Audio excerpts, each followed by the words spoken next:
भूमिका निभाने वाले कुछ साथियों का मैं नाम लेना चाहता हूं, क्योंकि नाम अगर मैं नहीं लूंगा तो शायद मेरा दिल इस स्टेज से एक अच्छा साबित नहीं कर पाएगा। जिसने प्रोग्राम में चार चांद लगाने के लिए जिन्होंने मेहनत किया है, पहलू कुमार और पिंड को बेहतरीन तरीके से बताएंगे, और निर्मल कुमार जिसका भी एक बहुत बड़ा योगदान आज के इस कार्यक्रम को सफल बनाने के लिए कर करके उन्होंने गया है। वो जहां भी होगा फेसबुक के माध्यम से, व्हाट्सएप के माध्यम से जब उसके पास जाएगा कि मेरा बड़ा भाई विकास कुमार खड़ा होकर के इस कार्यक्रम में मैंने जो मेहनत करके आया है उसकी चर्चा गुणगान कर रहा था, उसके सीने के अंदर मेरे लिए और इस गांव वासियों के लिए एक बहुत ही अच्छा जगह बन जाएगा। मैं उस सैनिक को भी यहाँ से जय हिंद बोलना चाहता हूँ। मेरे साथियों, चूंकि आप सभी लोग जानते हैं इस मंच का उद्घाटन नहीं हुआ है, लेकिन आप सभी दर्शकों को करने के लिए परशुराम यादव जी और इनके टीम ने निर्णय लिया कि जो भी हमारे मुख्य अतिथि आए हुए हैं उनका संबोधन हो जाए, ताकि मेरे जो उद्घाटनकर्ता और विशिष्ट अतिथि आएंगे उन्हें हम समय देंगे। और आज के जो मुख्य कार्यक्रम का आप जिनको देखने के लिए और सुनने के लिए आए हैं, सुदर्शन यादव जी और शिवशंकर यादव जी आपके बीच में आ चुके हैं। मेरी आवाज यदि उनकी कानों तक जा रही हो तो मैं भी उन्हें हार्दिक अभिनंदन और स्वागत करता हूँ। मैं साथियों, विशेष रूप से मैं कोई बहुत बड़ा नेता नहीं हूँ, मैं कोई बहुत बड़ा बेटा नहीं हूं किसी का, लेकिन मेरे अंदर देश को सेवा करने का, समाज को जगाने का जुनून है मेरे अंदर। इसीलिए मैं इस मंच के लिए, किसी भी प्रकार की मंच के लिए मेरे अंदर थोड़ा सा जिज्ञासा रहता है कि अगर मंच मिले तो मैं जो किताबों के अंदर देखा हूं, मेरी जो उम्र हुई है, जो अनुभव है मेरा, उसको शेयर करने का मैं प्रयास करता हूं साथियों। इसीलिए आज श्री राम नवमी पूजा के शुभ अवसर पर जो इस कार्यक्रम का आयोजन किया गया है, सांस्कृतिक कार्यक्रम का मुख्य उद्देश्य होता है आपसी भाईचारा को बनाना। इसके पूर्व के वक्ता में मंडल सिपाही जी ने आपको एक बहुत अच्छा लाइन बोला, एक बहुत ही अच्छा 2 मिनट के वक्ता में एक जिंदगी के लिए बहुत बड़ी बातें उन्होंने कहा। इसी तरह से वक्ता को अपने अपने विचारों को रखने की आवश्यकता पड़ता है, क्योंकि कहा गया है कि सुर ले ताल छीन लो चाहे प्राणों से भैरव गाएंगे, सुर ले ताल छीन लो चाहे प्राणों से भैरव गाएंगे। और मेरे जैसा नौजवान अगर आज नहीं बोलेगा तो कल के नई पीढ़ी के सामने हम क्या मुंह दिखलाएंगे, क्या मुंह दिखलाएंगे। इसलिए मेरे नौजवान साथियों, जो इन्होंने बोला, मंडल सिपाही ने क्या बोला कि अपने जिंदगी का बहुमूल्य समय जो आपका है, जिंदगी बहुत इंपॉर्टेंट है। अगर किसी का बेटा खो जाता है, अगर किसी का भाई खो जाता है, अगर किसी का पति खो जाता है, वो जिंदगी उसके जिंदगी में वो दोबारा लौट कर नहीं आता है। जो आज सड़क दुर्घटना बनी हुई है, इस मंच के माध्यम से जो इन्होंने बताया है बहुत ही अच्छा। मैं इसलिए उस बात को दोहराना चाहता हूँ कि शायद अगर उनकी आवाज आपकी कानों को अगर कमजोर होकर के पहुंची होगी, लेकिन मैं उनका छोटा भाई उनकी आवाज को मजबूत करते हुए आपको कहता हूं कि अगर आप अपनी जिंदगी को अगर अनमोल समझते हैं, अगर आप अपनी जिंदगी को, तो सिर्फ सड़क दुर्घटना से नहीं बचना है मेरे साथियों। आजकल हमारे समाज में जो भी दुर्घटना हो रहा है, आजकल हमारे समाज जो टूट रहा है, आजकल जो मेरा परिवार टूट रहा है, उस परिवार को बचाने की आवश्यकता है। और उस परिवार को बचाने के लिए किसको आगे आना होगा? अगर आपके घर को ठीक करना है तो आपका गोतिया ठीक नहीं करेगा, आपको खुद ठीक करना होगा। और जिस दिन आप अपने आप को ठीक कर लेंगे, उस दिन आपको समाज ठीक करने के लिए मैं एक छोटा सा एग्जांपल देना चाहता हूं। सचिन तेंदुलकर का नाम सभी लोगों ने सुना होगा। सचिन तेंदुलकर जब क्रिकेट खेलता था तो सिर्फ अपने लिए खेलता था, लेकिन जब क्रिकेट की दुनिया में इतिहास बना लिया तो पूरे भारत ने उसे गोदी उठा करके कहा कि यह मेरे भारत का क्रिकेटर है, मतलब वह पूरे देश के लिए खेलने लगा। इसलिए मैं ये कहना चाहता हूं कि अगर आप एक एग्जाम्पल बनते हैं, यदि आप एक उदाहरण बनते हैं, तो सिर्फ कुछ समय के लिए आप अपने परिवार का उदाहरण होंगे, आप अपने एक छोटे से समाज के उदाहरण होंगे। लेकिन यदि आप उदाहरण अगर बड़े स्तर पर चले जाते हैं तो आपको देश के रूप में चुना जाता है, आपको देश के रूप में पूजा जाता है, आपको देश के लोग सोचते हैं, आपका अनुकरण करते हैं। मैं श्री राम नवमी पूजा पर एक बहुत छोटा सा आपको बताना चाहता हूं। हम लोग के अंदर, भारतीयों के अंदर एक बहुत बड़ी कमी है। मेरी बातों को जरा गौर से सुनिएगा, अगर गौर से नहीं सुनिएगा तो शायद आपको लगेगा कि यह क्या बोल रहा है, लेकिन अगर गौर से सुनेंगे तो मैं समझूंगा कि मेरी बात यहाँ पर सार्थक हो सकती है।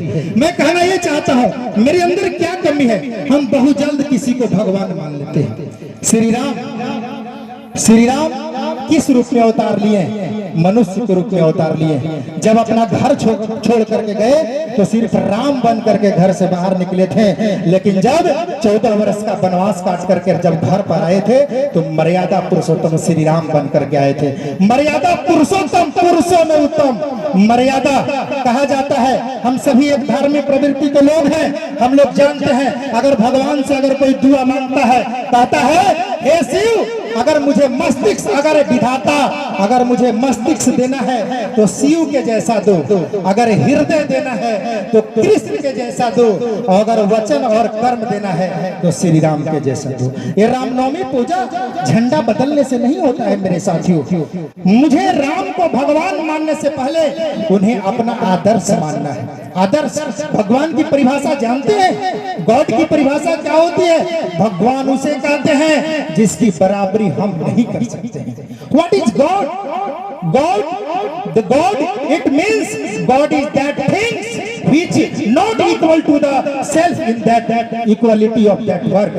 इसका मतलब होता है भगवान वो है जिसकी बराबरी हम नहीं कर सकते हैं। अब बताइए, भगवान अगर श्री राम को अगर आपने भगवान मान लिया तो भगवान की परिभाषा है कि हमें उनकी बराबरी करने की क्षमता नहीं है, लेकिन अगर हम श्री राम को अगर आदर्श मान लें, बहुत सारे ऐसे मेरे दोस्त हैं जो नास्तिक प्रवृत्ति के हैं। मैं अगर मुझे आज भी हनुमान चालीसा कंठस्थ याद है, महामृत्युंजय मंत्र कंठस्थ याद है, गायत्री मंत्र कंठस्थ याद है, रामायण और महाभारत की कई श्लोकें याद है मुझे, लेकिन मैं ढोल ढोंग और आडंबर में नहीं रहता हूँ। मैं आदर्श मानता हूँ श्री कृष्ण को। श्री राम को आदर्श मानिए।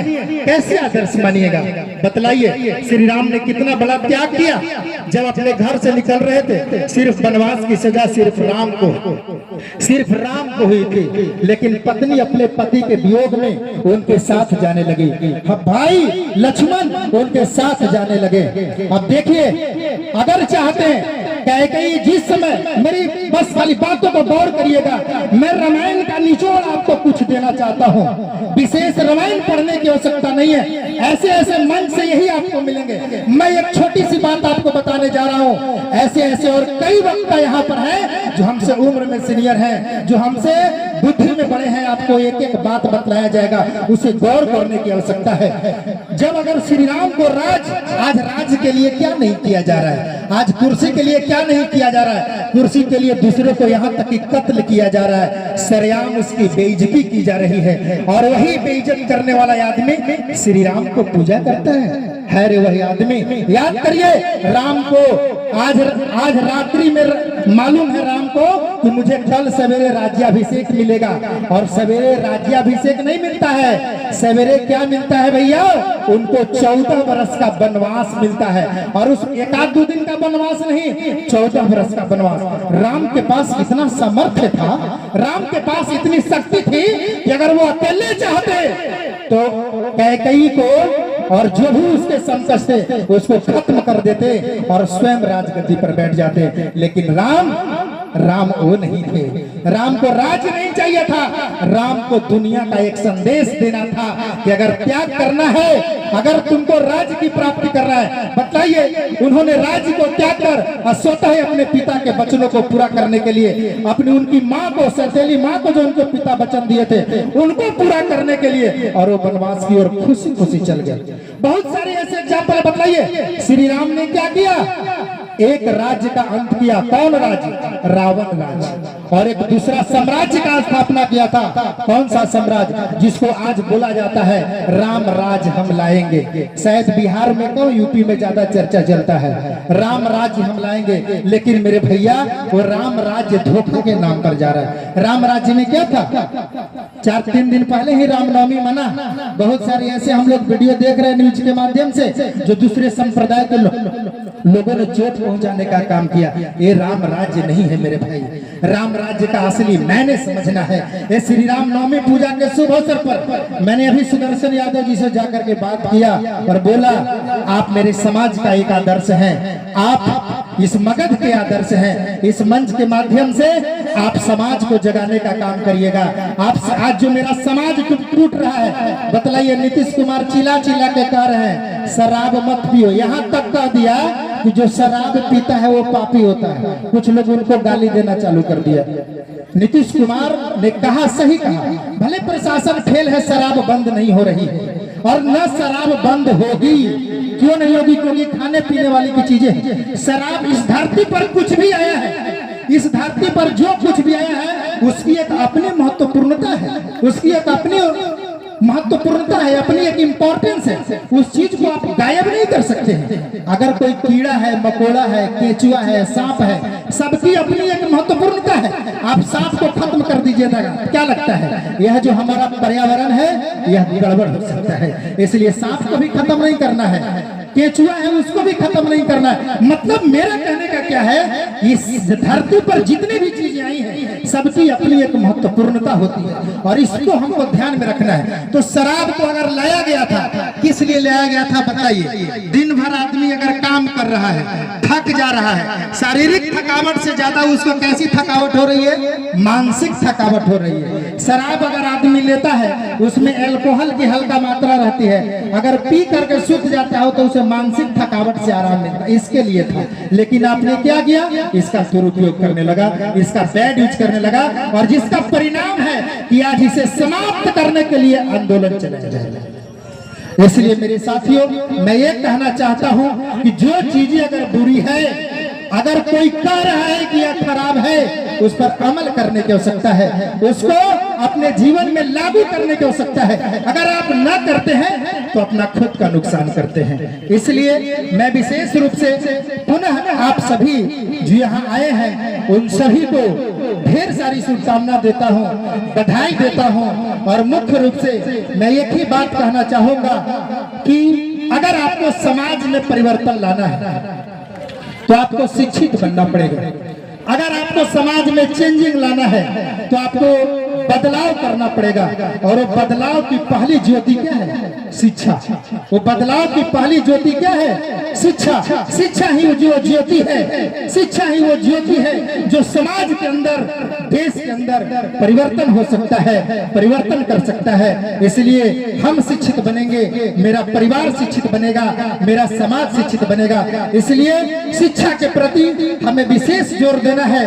मैं आपको 2 लाइन बोल करके अपनी वाणी को विराम दूंगा कि विद्या की खेती किसानी न होती, विद्या जमीन से उपजती नहीं है, विद्या का बाप कोई पर्वत न होता, विद्या बगानों में फलती नहीं है, विद्या या मेरी गरीबी न मजहब, विद्या आसमान से टपकती नहीं है, विद्या उसी का जो दिल से है चाहा, विद्या किसी की बकौती नहीं है, विद्या किसी की बकौती नहीं है। इतना ही शब्दों के साथ मैं अपनी वाणी को विराम देता हूँ। पुनः आप सभी को नमस्कार प्रणाम करते हुए जय हिंद बोलता हूँ। आप सभी तमाम श्रोताओं को हार्दिक अभिनंदन, स्वागत करता हूँ। धन्यवाद।